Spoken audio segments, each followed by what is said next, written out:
Congratulations, you found the Pop Culture Junkie podcast. I'm Olivia, here with Shauna. And Shauna, you've had quite the week. I have lost my girl to much bigger publications. Yes. She is going big leagues. So tell the listeners a little bit about what you have been up to, Shauna. I've been working my ass off. For all women everywhere. Yes. Okay, we're going to get a little political. Yeah, I think so. We're going to do. We live in Arizona, and abortion is on the ballot this year in Arizona. Yes. So it is Proposition 139, and I work full-time for the Yes on 139 campaign, which would solidify abortion rights in the state of Arizona. Yes. So it has been crazy busy leading up to Election Day, but it's always very fulfilling and amazing, and I've been loving it. So we've been doing some press interviews, and I've been interviewed by the New York Times a couple times. Yes, including for their podcast, The Daily. So guys, you hear it first. If you're a Pop Culture Junkie listener, you saw her here before The Daily did. Before The Daily, I was a pop culture junkie. Always and forever. And then The New Yorker. So once all these come out, I'll make sure to send them your way. Yeah, absolutely. But yeah, so we've just been working really hard on solidifying abortion rights in Arizona, and we're going to have a postcard party here coming up. Yeah. And speaking of abortion rights in Arizona, the Pop Culture Junkie podcast are going to be the masters of ceremonies. Sounds so serious. It does, doesn't it? For Zombie Prom 2024, for all of our Arizona listeners still, we love you out of Arizona listeners. Yes. Come visit us. Yes. Yeah, come if you want. But if you want to meet your junkies in person, we're actually going to be fundraising for Planned Parenthood. Yep. And it'll be at the Casual Pint. We do everything at the Casual Pint. Yeah. They love us. We love them. We really can't beat working with them. They're such a great, bar and organization. Absolutely. They're us. So supportive of everything that we do. So it's going to be October 11th from 7 to 11 p.m. at the Casual Pint Central Phoenix, and we will be our hostesses with the mostesses. Yes, we will. The ghouls in charge. Yeah, and it's $5 if you a ticket. Yep, $5 10 at ticket, the door, and that $5 will go right to Planned Parenthood. Yeah, so all of it goes directly to it. Yep. We have some fun things that we're going to be doing, like a brain eating competition. Yes, our friend Stephanie's making the brains this year. Did you know that? Yes. She's practicing. Last year we had a last-minute brain faux pas, and it did not turn into brains. We ran out of brains. Yeah, we ran out of brains. Fresh brains. If you've are listened to this podcast, you already know that. We haven't had brains in 35 years. No, but it's been really cool, and I think for me, I'm just so proud of you and all the work that you've been doing. Thank you. It's not easy to knock on a door every single day, and in the great state of Arizona, you do not know what door you are knocking on. We've got some interesting interactions. One dude just opened his door shirtless. It was just rubbing his belly. And I was like, hey, I'm here to talk about Prop 139. He's like, yeah, is that right? And just kind of going around the belly button a little too aggressively. And I was just like, you just vote yes. Here's the flyer. He did say he was going to vote for abortion, though. He did. He's like, all right. He was feeling his umbilical cord, and he was like, yeah, I agree. Oh, yeah, I got one of those. Getting there nice and deep. So he's voting yes, though. Yeah. So love that. So yes, when I'm not serving beers to Lil Nas X, I am walking door to door for abortion rights or hosting a podcast with you. So. Or, speaking to a New York Times reporter. So, Yeah. So, and that's been pretty cool to see, just your journey with it. So I'm proud of you. I needed someone to be proud of me. And, no matter your affiliation, we want to fight for women's rights to choose. Absolutely. And that's where we are. 100%. What have you been up to? I haven't seen you in ages. I know you were gravely ill. Yeah, well, you were knocking on doors. While you were knocking on doors, I was hospitalized, and I lost 20 pounds. So you look incredible. Not that you didn't before. Thank you. No, I've been quite sick, so we do not endorse you losing 20 pounds through sickness. And just throwing that up. But in my very sickness, I have been watching a ton of movies, a ton of shows, some nostalgia. Like every time I get really sick, I have to rewatch The Vampire Diaries, and that's why it's my comfort show. Mine used to be The OC. When I got really sick, I would have to rewatch The OC. Oh, it's so good. Yeah. I also, another one that I've started to put into the mix is Desperate Housewives. I've been thinking about starting that because I've been seeing a lot of clips on like Instagram reels and it looks really funny. It's you've never seen it? Oh my gosh. Okay, it gets a little kooky towards the end, like all TV shows that should have ended. Riverdale. But the first like couple of seasons are so good. You should watch it. Maybe And it's quite the time capsule of the 2000s of like, okay, what was it like to be a Republican before MAGA? Ooh, and are they all Republican, like rich ladies? There's one who's Brie, who's like an NRA, like perfect mother, like a Republican. And so it's kind of interesting to like look at those archetypes of mothers and women. And I think during its time, it was such an influential show because they were never showing women of that age with absolutely. nuance they're and all complexity. They're like 40s, right? Yeah, they're all housewives. Yeah. And are they desperate? Yeah, they are desperate. Okay. And of course it created, the iconic like Real Housewives. Yeah. I always get them mixed up. Yeah. So it created, a lot of iconic pop culture that we see today. But one movie that I really wanted to talk about that is incredibly pertinent to everything going on in pop culture that I know you and I both saw is Blink Twice. So good. And so I'm going to try not to spoil it. This is Zoe Kravitz's directorial debut and screenplay writing debut. She killed it. And I of course, so Zoe Kravitz has been a Nepo baby her entire life. She's in your Nepo baby She's in my mobile. Nepo baby car. I love that woman so much. But obviously, she has been in pop culture and has clearly been to a lot of Diddy parties within her life. And you can tell from this movie. Yeah, and so Blink Twice is incredibly good. Channing Tatum is in it and plays a very unconventional role. He is this wealthy billionaire, and it kind of starts out with him like doing your standard YouTuber apology. Yeah, I'm taking time to work on my mental health. Yeah, Mark Zuckerberg, away. Elon Musk kind of Jeff Bezos type character. And so I watched this movie, and I can't even begin to tell you, it's so good. Like, go see it in theaters, pay the $20 on Amazon Prime to like actually rent it and watch it. I saw it in theaters for the first time, and then when I was over at your house and you wanted to rewatch it the next day, I watched it. I was like, it's so good. I have to rewatch it again. Watch because you catch things that you didn't the first time around, and then you talked to me about like the color theory. Yes. And again, we don't want to spoil it because it's so good, but like different colors throughout the movie represent different things that are going on in the characters' lives. And it is so feminist. It's the most feminist movie. Yes. It's so good. Zoe Kravitz did amazing. Channing Tatum takes on a, very different role than you've ever seen him in. He absolutely crushes it. He's so good.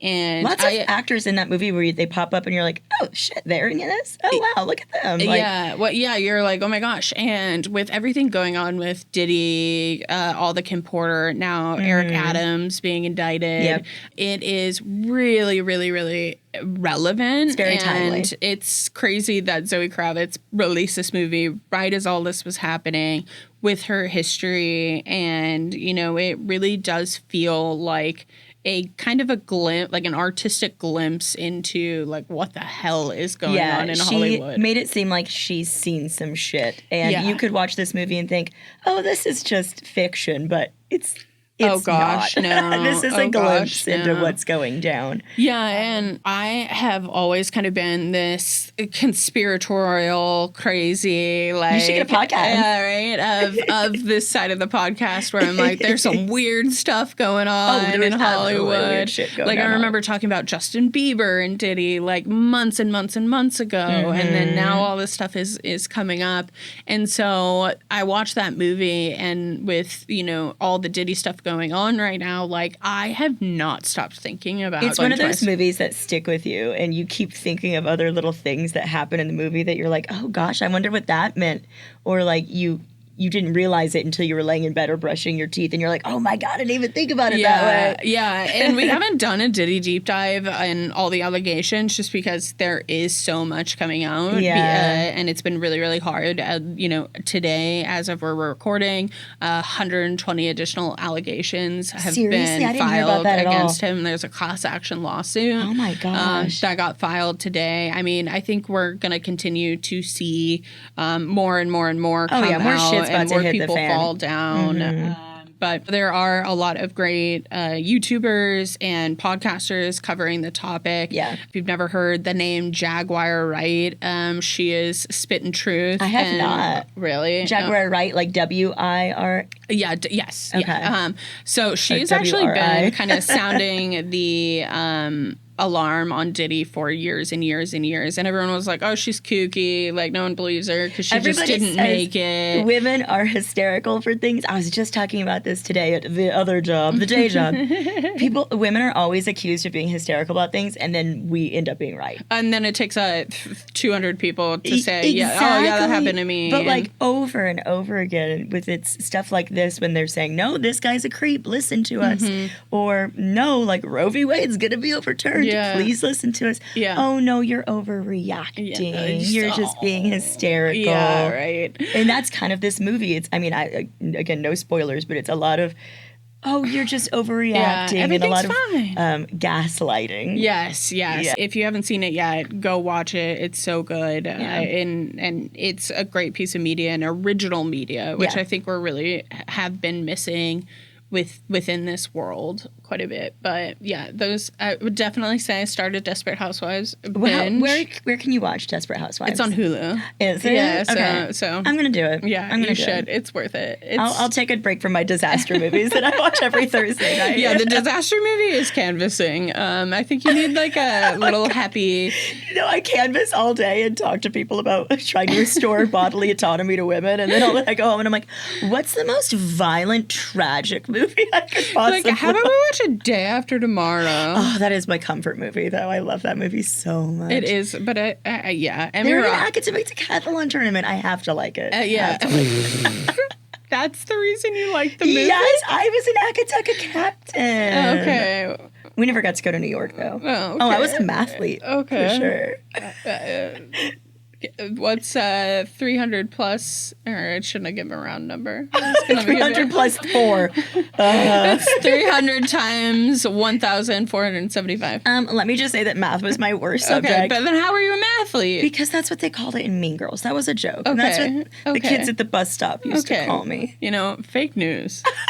Fake news. No, I was good at speech. I was great at speeches because I'd be talking. Go figure. Bitch be talking. Go figure. I love that. Okay, let's go into our topic somehow from there.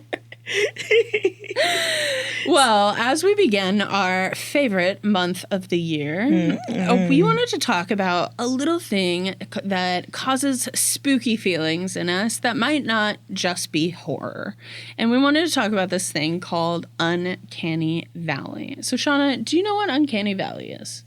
Uncanny Valley is a theory proposed in 1970 by Japanese roboticist Masahiro Mori. The term Uncanny Valley is a translation from the Japanese phrase Bukimi no Tani, which was later translated into English by a British person. We're not going to say that name. Yeah. I'm better at the Japanese name. Jahiza Rakar. There we are. In 1978. So the theory is that as an object becomes more human-like in appearance, people's affinity towards it increases. But at a certain point, the object is almost human, but not quite there. It evokes feelings of like eeriness or like, brother, ew, like something is off. It's just not right.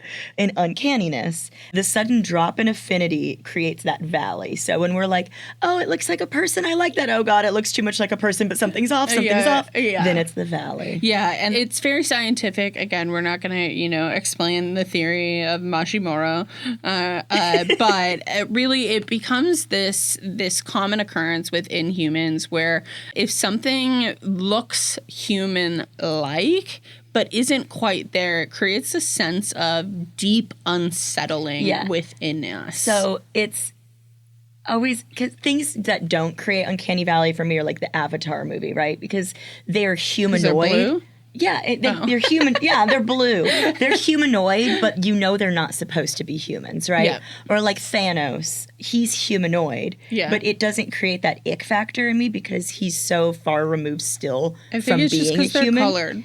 Every example you gave was like, and Thanos has like purple. The weird chin, and there's different things that don't create Uncanny Valley.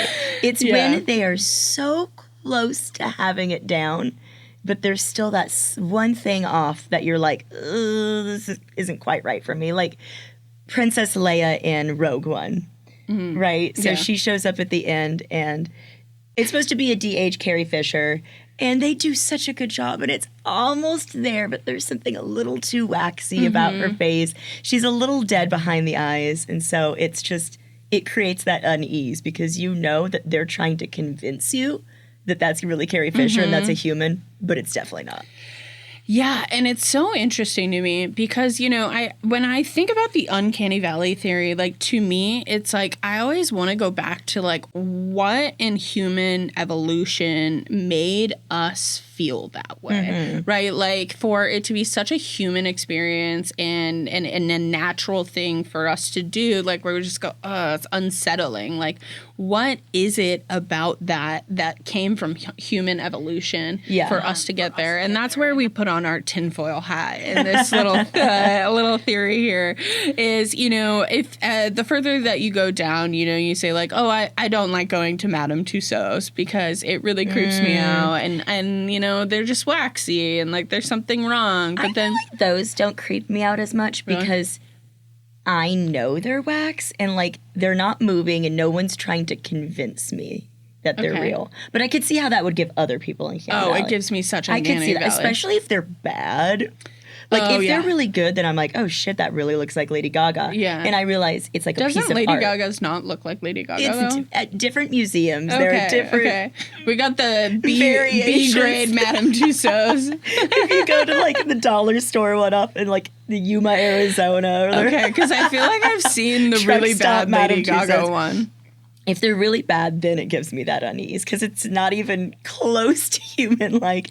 But if it looks good, then I'm like, oh, then I just appreciate for the art that it is. But I could see how it could give other people, like, they're too dead behind the eyes. There's something creepy about it. Yeah. And there's, like, a lot of psychological studies that people have gone through to say, like, okay, what is it? And they haven't necessarily, like, nailed down why they think it is that this phenomenon happens within us. Some scientists say, hey, it's pathogen avoidance, so it's our bodies trying to say, like, okay, don't get sick, or, you know, if it's a kind of a mismatch theory, it's a threat avoidance, and it's all mate selection. So the mate selection one is my favorite one because if you see something that's not quite humanoid, you're like, they can't have my babies. Yeah. I can't inseminate that thing. Yeah, where it's like, is it just that, you know, because we've seen it where attractive people are more than likely to get away with crimes just because they are attractive. We're more trusting of people who are attractive. We were just talking about this study that they show kids like a picture of a conventionally attractive person and then a conventionally unattractive person, I guess, by whatever societal standards you want to say that. And the kid, they're like, which one is nicer? And the kid always points to the pretty one. The pretty person. Which one do you trust more? Which one's evil? And it's always, Yeah, and it's really, really interesting just to look at it. And then and a lot of the darker side of the internet ones. Oh, God, where are you searching? Is species recognition. And so this kind of comes by, if you've heard of Uncanny Valley and you're on the wrong side of the internet, this is where you get into the lizard people, the skinwalkers. We don't want to talk about your porn history, Olivia. Sorry, I know. I keep bringing it up. But, I think that it is such an interesting question of like, why does it create this feeling of unsettlingness where we've evolved to feel that way? I think we've just all day, every day, it's impossible to avoid seeing another human. Even if you don't leave your house, you're likely to look in the mirror, right? Yep. You are... Unless you cover all the mirrors in your house. What are we going, the Swan? Yeah. We're going to get full plastic surgery here? Yeah, right? Like, or you're, Divergent, where, like, I don't remember that. In that book series, she can't look at herself in the mirror. Oh. And then she finally does, and it's like, wow, I'm hot. Like...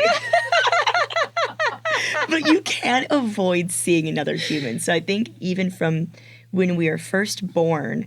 and we imprint on like our mothers' faces and we, finally start making eye contact with our mothers and fathers. Like we realize what a human face is supposed to look like, what life behind the eyes looks like. I mean, this is dark too, but if you see like a dead body, like it gives kind of that uncanny valley because it's a human, but there's just something missing. It's that spark of life and you're like, Yeah. I mean, it's a dead body, so you're already like, why is there a dead body in the studio today?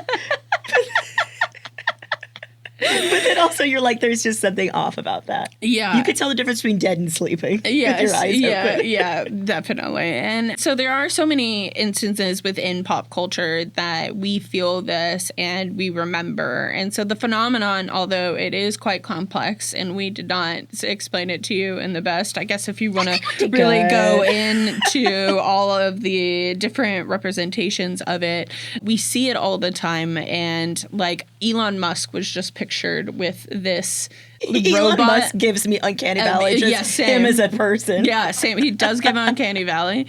But did you see him with that robot lady humanoid thing that he was with? Like a sex robot? Yeah. Well, I don't know if that's what it was for, but he was at a party. I mean, yeah, that's obvious what it was for. But Grimes dumped him. Yeah. It was step 1, date Grimes. Step 2, get Duffy to make you the humanoid. Grimes is about as close to dating a robot as you can get. I would agree with that. I love her. I would agree with that. She's definitely got robot parts. I would agree with that. Keep going. And, I think there's just so many different areas and ways that our brains are kind of working with us evolutionary to try to save us. But I want to talk a little bit about some uncommon spooky movies right after this break.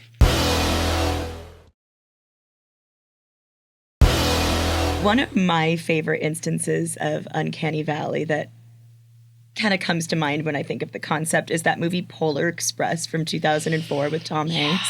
Why didn't they just make it live action? I don't know. Because the character, it's Tom Hanks. They make like a CG Tom Hanks. Yeah. They could easily have made this a live action movie, and I think it would have been a lot better, but it's just, they're trying so hard to make them look human-like that it's so uncanny and uncomfortable. Either make it totally live action or make it a more cartoon. Cartoony. Exactly. Yeah. That right there in the middle is just See, sometimes I think it's so interesting because my brother and I, grew up, same life, obviously. We moved all the same places. We went to all the same schools, like even the same college. Dated the same guys. Yeah, totally. And, so my brother freaking loves this film. Really? And he wants to put it on every Christmas. And I'm like, it makes me feel itchy. Make me feel like Krampus is coming into the home every time you do this. Why are we watching this? And so, it does depend. I think a lot of people are impacted very differently.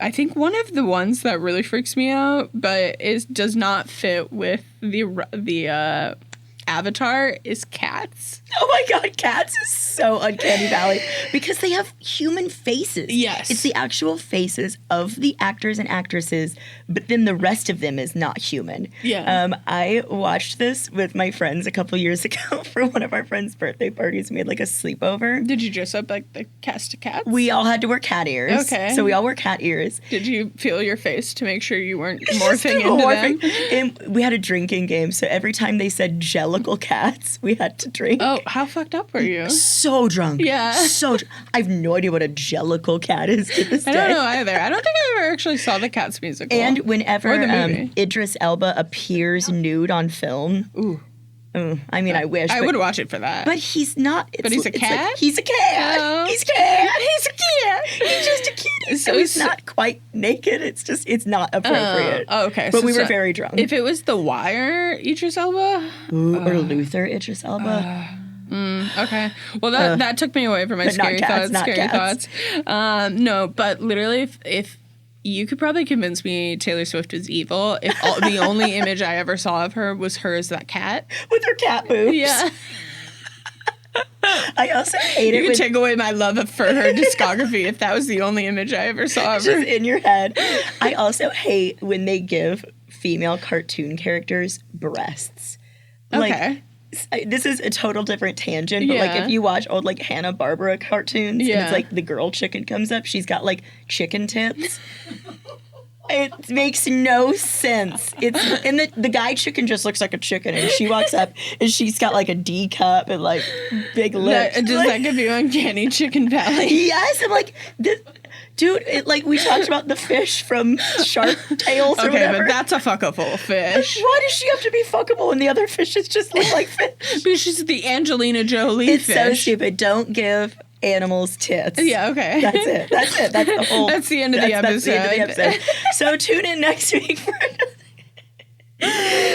another example of Uncanny Valley that I really like. And the fans made this one better. So when the first trailer for Sonic the Hedgehog came out, he looked too human-like. Okay. He had, like, human teeth. Oh. Like chompers. I remember the outrage, but I don't remember the image. It was awful. I'll show it to you after this. Maybe it's so because of my fear of Uncanny Valley that, like, I just hate it so much. The internet freaked out because it didn't look like Sonic from the cartoon, the video game. Yeah. His eyes were far apart, like a human's. So he had, like, a bridge between his eyes. He had teeth. And everyone was like, that's not Sonic the Hedgehog. Yeah. I don't know what the fuck that thing is, but get it away from me. Kill it with fire. And so because the internet freaked out so much, they changed the movie and replaced him and made him look like the Sonic that we know and love. And then it's going on to have its third movie for some reason. I don't know. I haven't seen any of these. But hey, the fans got that Uncanny Valley changed. Yeah, right. Some really popular culture Uncanny Valley examples include, on top of, Polar Express, that's probably the most renowned. Yeah, renowned. Is Monster House. I don't think I ever saw Never that one. Seen that one. Beowulf, which, oh my God, it's again, another movie. Like, why? Make it live action. Yeah, and I think this goes into the AI argument of selling digital likeness. Yeah. That I think it really does become like, because sometimes when you do look at these AI created images, like people who make their AI LinkedIn like headshot or whatever. Oh gosh, you can tell. They give me Uncanny Valley because they're getting eyes, better. The eyes, it's the eyes. Yeah, I think that's it. That's the window to the human soul and life, whatever you believe. But like, it's always in the eyes that you can tell that something is not real. Another one that I like is Tron Legacy. I really like that movie, but they de-aged Jeff Bridges, and de-aged characters have gotten so much better over the years. Now it's just a filter, baby. Right? Yeah. Literally, I'm smooth de-aging me myself out. on Snapchat every day. You think this is what we look like? Yeah, well, that's actually a really interesting point. Like, are we going to lose that the more and more we get a part of filters? Right, and I think face? so. I mean, you can tell, for the most part still, okay, that person filtered their face. That person used Facetunes to the extreme. Like 7 times. Yeah, like, but maybe sometimes we went too it's far. a little hard to tell. It is. It's getting better, but yeah, it is. Yeah. It is kind of interesting to think about that. And as we, move into a filter world on social media And plastic surgery. I mean, two people who maybe real people. I don't know. We've never met them. I don't know. JD Vance and Matt Gaetz. Have you? Okay. Literally, Matt Gaetz' plastic surgery so much. Is literally the villain from Incredibles. Okay, Have you seen him recently? Not recently. His eyebrows up here. Yes. It's so scary. You know what's so funny is we're not gonna body shame anyone unless I'll body shame the fuck out of they're Matt Gaetz. misogynistic, fascist creeps. Then we will body shame. You deserve it. You deserve all the shame. Yeah. Yes. It's like, at what point do plastic surgery trends take over and go so far that people don't look humanoid anymore? They don't look like humans anymore. If you remove all of your buccal fat in your eyebrows or to your hairline, and at what point do you see someone and go, that's not quite a human anymore? No. Google Matt Gaetz' new face. It's unsettling. It's the scariest thing in the world. Right before I came here, I was watching the VP debate. And is Matt Gaetz at the VP debate? No, or are you talking about Vance? Vance. Oh, okay. I don't know if it's the eyeliner. I don't know if it's his inability to have a normal human conversation. Andy's just a terrible person. Coming from two child-free cat ladies. He just can't, he doesn't speak at a rhythmic pace of a human being. We're two people who speak for a living. We do. And for better or worse. Yeah, for better or worse. And it freaks me out. I don't know. His voice gives you Uncanny Valley. All of it. All of it. Literally, I've never believed in a lizard person till then, oh my God. We're getting deep in the conspiracy We're getting so far theory. into it. I love it so much. Maybe I'll watch it tonight when I get home. I don't know. I need a glass of wine and a nap. I don't think you need more politics. I'm so exhausted. Another really one that I think is kind of a newer reference is Megan. And that one was okay for me because she's supposed to be a doll. Yeah. So that one I think she looks doll enough. Exactly. Where it's not so creepy. I totally agree. But I could see how it could give other people the ick. But I thought it was well done. Yeah. Justice League 2017, they digitally removed Henry Cavill's mustache. In one of the scenes when he's Superman, and it's so obvious. And this is a delicious man. This is maybe one of the most handsome men I've ever seen. I would agree with that. He's insanely good looking, but his upper lip is just so smooth and large, and and we know that's not what he looks like because our brains know what Henry Cavill looks like. I don't know. Yes, it does. Forget that one. My dreams know what Henry Cavill looks like. Yeah. Anyway, sorry, we lost her there for a second. Come back. So it's just his upper lip gave everybody Uncanny Valley. Okay, I knew that this was a popular one on the list, but I was like, how is Henry Cavill Uncanny Valley? It's the mustache removal. Okay. I think that's it. It's because we know what he's supposed to look like. Okay. And the film is trying to convince us that this is what he looks like. Okay. I think that's a lot of it too. It's like when they're trying to get away with it. They can't keep getting away with it. They're trying to convince us these are humans and we know they're not humans. And I know I mentioned Rogue One earlier, but Grand Moff Tarkin was also a complete CG character. Okay. And it looked almost exactly like the actor, but just smooth enough that it wasn't quite right. It was too smoth. He was too smoth. He was too smoth for us. Too smoth, brother. He's too smoth for us. No life behind those eyeballs. Well, you know what's interesting is, did you ever watch Westworld? The first 2 seasons that were amazing, and all of a sudden it went downhill. Then I got a little kooky. See, Westworld didn't give me Uncanny Valley. It is kind of unsettling to think those are robots, and that's where the Uncanny Valley theory comes from. But of course, they are played by real actors. And I think that's the thing is they don't add anything to them to make them look not humanoid or not human until obviously their faces open up, but then that's just a robot. But even when I just see them with just the face skin on and then the body, that doesn't give me that feeling. But certain things where it's I don't know. It's when it's so close and it's not right. Yeah, that's when our brain can pick it apart, because we know in that show, like you said, if it's just a robot with a face on it, we know no one's trying to convince us that's a human. Yeah. We're that's a fucking robot. I know a robot when I see one. That's a robot. Wait till Elon gets that final skin on that girl. God, that sex bot.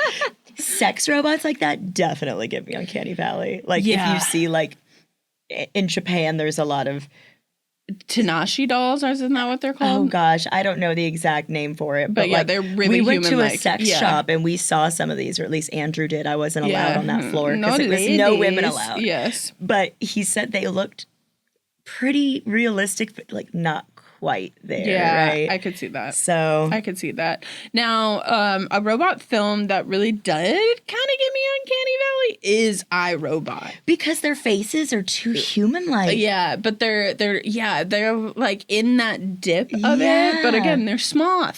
They're smooth. They're smooth. They're too smooth. They're too smooth. I don't know. I think it's a really interesting like breakdown of it. Of what does and what doesn't. I would love to hear like the fans if there's something that we said that does. Yeah, and if that they're like, no, that's fine. We're totally missing it. Yeah. All of those claymation movies with the like Jack Frost and the little none of that Santa. Those do it for me. The Beetlejuice part, Beetlejuice with the claymation. I think that you might just be afraid of claymation. I am, and it's Uncanny Valley. I really hope someone listening understands it, but never get Olivia Play-Doh. Never buy her clay with figurines. Play-Doh, but I wasn't artistic enough to make them look real. I was like, it looks like shit. I like it.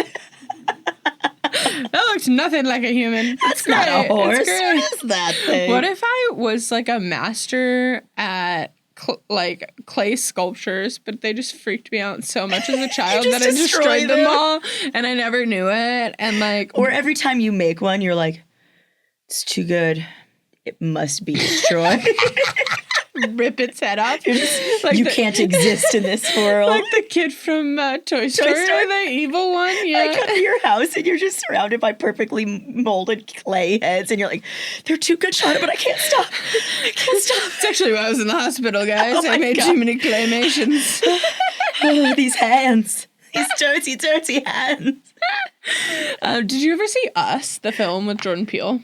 Yeah, that one didn't give me Uncanny Valley, but also I saw that movie drunk. Oh, okay. I don't know why. I do have this theory that, there's a delicate balance of seeing a horror movie drunk. And if you're a little bit tipsy, it is so much scarier. Yeah, I agree. If you watch The Strangers, like 1 or 2 beers deep.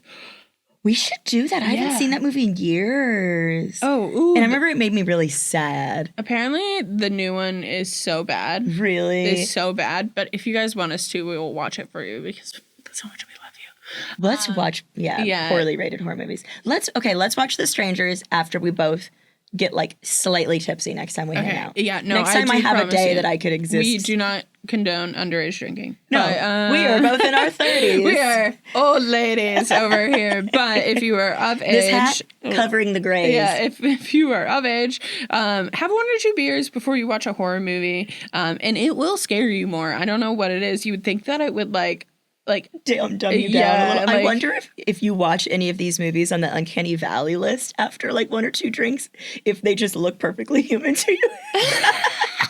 Or they scare me even more. I see no problems. They might scare me more. You watch Polar Express and you're like, those are real people. If the CIA ever watches this, they're like, I'm going to need claymations and we're going to torture this woman for science.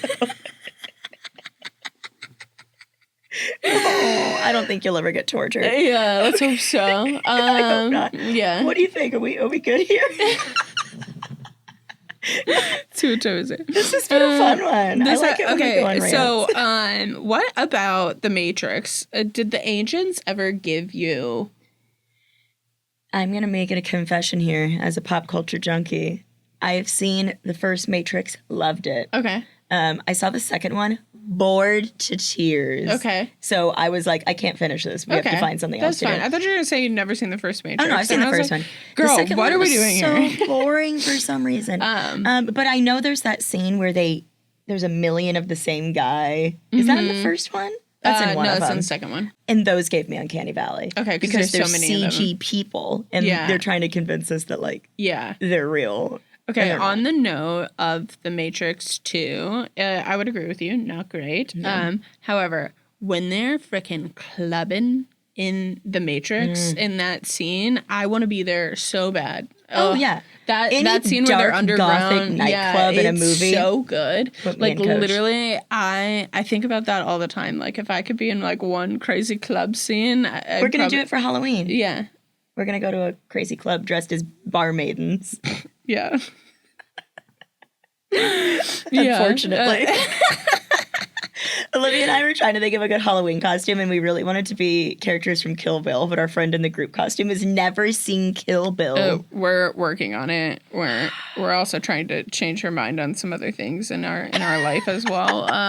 But mostly Kill Bill. Okay, yeah. Let's wrap this shit up. We're going off on so many tangents today. I love that. Well, while we don't necessarily understand why Uncanny Valley happens to us, my personal belief is aliens. Mm-hmm. I want to hear yours. Aliens. No, I think the aliens make absolute sense. Like, at some point in the world, we encountered aliens, and we had to figure out why the hell this happened. We're like, there's something about them that I don't like. Something about that guy seems off. Not quite right. And, whether the aliens are the ones making the Polar Express movie, the lizard people, the J.D. Vances of the world, all we care about is no more claymation. Seriously, I mean it. Please stop.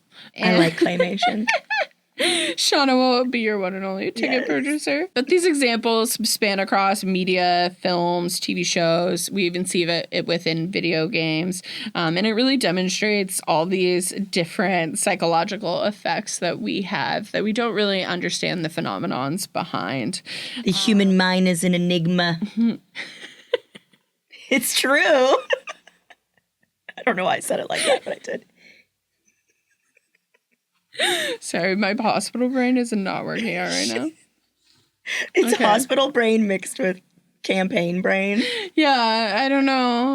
We're both doing great, sweetie. Well, I think that's enough time for us in this uncanny valley and for us to rejoin the human race or whatever. Hopefully not the aliens or the clay people. Yeah. And we want you lovely humans to find us on social media. Shauna, where can they find us? You can find me, Shauna Trinidad, on Instagram, and we'll just stick with Instagram right now. Okay. SHAUNATRINIDAD. Boom. And you can find me, Olivia, on Instagram at Livy Maries, LIVIMARIEZ.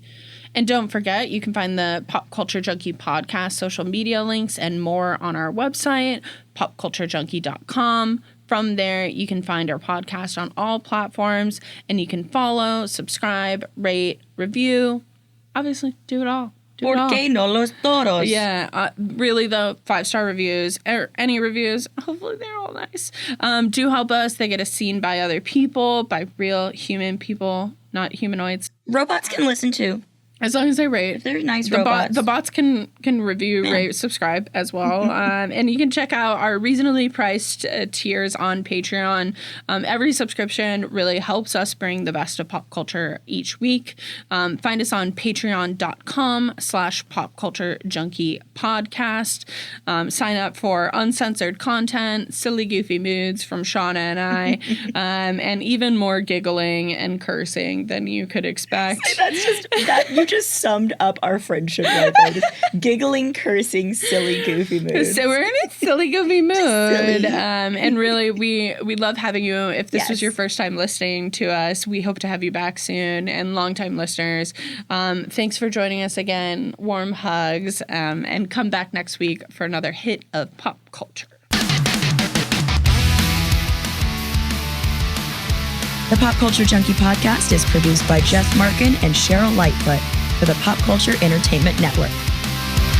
So entertain me.